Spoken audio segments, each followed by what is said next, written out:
Hello friends, ইতিমধ্যেই কেন্দ্রীয় সরকার staff selection কমিশনের মাধ্যমে এমটিএস পরীক্ষার আবেদন গ্রহণ করছে। তো যারা এমটিএস পরীক্ষার জন্য আবেদন করছেন তারা অবশ্যই এমটিএস পরীক্ষার নিয়োগ পদ্ধতি, সিলেবাস এবং কীভাবে পরীক্ষা হবে সেটা অবশ্যই জেনে নেওয়ার প্রয়োজন।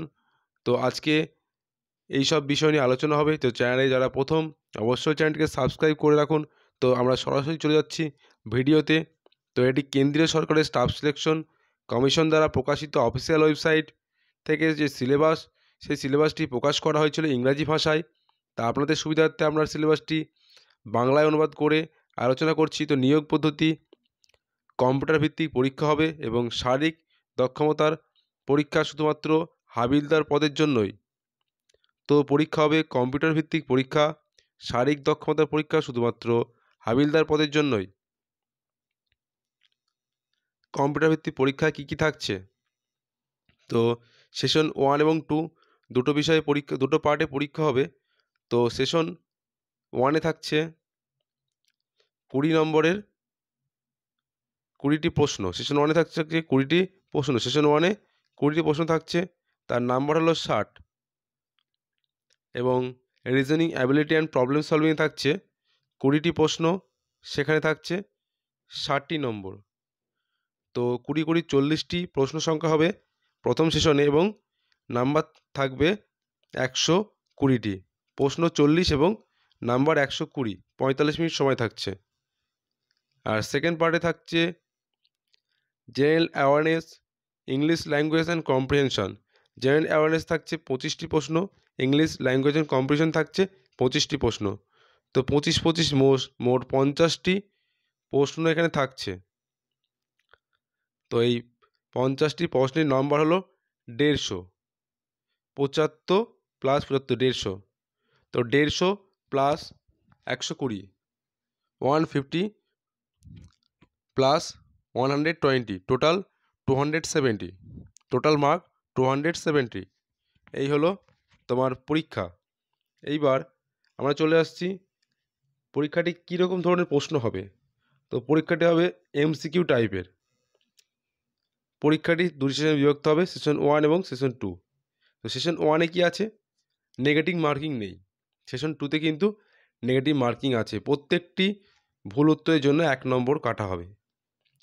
প্রশ্ন ইংরাজি, হিন্দি এবং 13টি আঞ্চলিক ভাষায় এই পরীক্ষাটি হতে চলেছে। 13টি আঞ্চলিক ভাষা এবং হিন্দি, ইংরেজিতে এই প্রশ্নটি হতে চলেছে। তো নেক্সট আমরা চলে যাচ্ছি কী কী থাকছে। এখানে নিউমেরিক্যাল অ্যান্ড ম্যাথামেটিক্যাল অ্যাবিলিটি থাকছে, নাম্বার অফ সিস্টেম।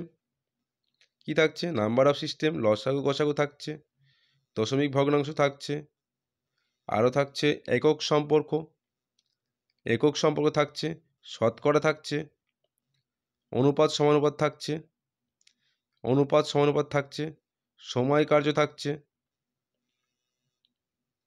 আর থাকছে গড় থাকছে, সরল সুদ থাকছে, লাভ ক্ষতি থাকছে, সময় দূরত্ব থাকছে,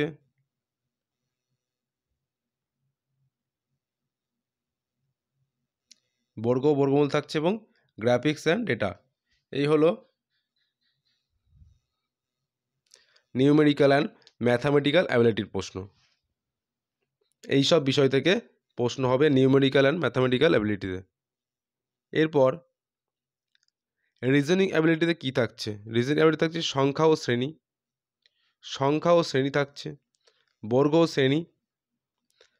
ও শ্রেণী, সাংকেতিক ও অসাংকেতিকরণ, সাদৃশ্য, দিক নির্ণয় সমস্যা সমাধান এবং বিশ্লেষণ, বয়স গণনা, ক্যালেন্ডার এবং ঘড়ি, প্রতিবিম্ব। আর কি থাকছে? প্রতিবিম্ব, চিত্রতাল গঠন, জ্যামিতিক চিত্র গণনা। এই থাকছে রিজনিং অ্যাবিলিটি অ্যান্ড প্রবলেম সলভিংয়ের ক্ষেত্রে।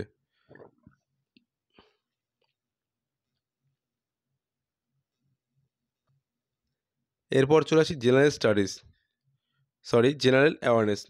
থাকছে কি? সোশ্যাল স্টাডিজ, ইতিহাস, ভূগোল, শিল্প ও সংস্কৃতি, অর্থনীতি। আর থাকছে জেনারেল সায়েন্স থেকে কিছু প্রশ্ন এবং পরিবেশবিদ্যার কিছু প্রশ্ন, যেটা দশম শ্রেণী পর্যন্ত থাকছে। দশম শ্রেণী ক্লাসের লেভেলের প্রশ্নগুলি থাকবে। ইংলিশ ল্যাঙ্গুয়েজ অ্যান্ড কম্প্রিহেনশনে কী থাকছে? ইংলিশ ল্যাঙ্গুয়েজ অ্যান্ড কম্প্রিহেনশনে থাকছে vocabulary, grammar, sentence structure, synonyms, antonyms আর কম্প্রিহেনশন। তো এই কটা থাকছে হলো ইংলিশ ল্যাঙ্গুয়েজের ক্ষেত্রে। এইবার চলে আসছি হাবিলদার পিইটি পিএসটি। হাবিলদার পদের জন্য যারা আবেদন করবেন তাদের শারীরিক দক্ষতা কি লাগবে? তো তাদের শারীরিক দক্ষতা কি লাগবে? দৌড় থাকবে পুরুষদের জন্য 15 মিনিটে 1600 মিটার, মহিলাদের জন্য 20 মিনিটে 1 কিলোমিটার। উচ্চতা লাগবে পুরুষদের জন্য 157 সেমি আর মহিলাদের জন্য 165 সেমি।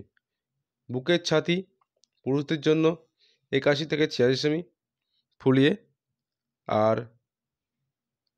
ওজন থাকছে শুধুমাত্র মহিলাদের জন্য কত কেজি? 48 কেজি। তো এই হলো হাবিলদারের পিইটি পিএসটি শারীরিক দক্ষতা। তো এই ছিল আজকের আলোচনার বিষয়। আজকে যারা চ্যানেলে প্রথম অবশ্যই চ্যানেলটিকে সাবস্ক্রাইব করে রাখুন, এবং যারা এমটিএস পরীক্ষায় অ্যাপ্লাই করেছেন এসএসসি মাধ্যমে তারা এইভাবে প্রস্তুতি করতে থাকুন, এবং যারা চ্যানেলে প্রথম অবশ্যই চ্যানেলটিকে সাবস্ক্রাইব করে দেবেন। তো ভিডিওটি সকলকে প্রথম থেকে শেষ পর্যন্ত দেখার জন্য ধন্যবাদ। সকলে ভালো থাকবেন, দেখা হবে পরবর্তী ভিডিওতে।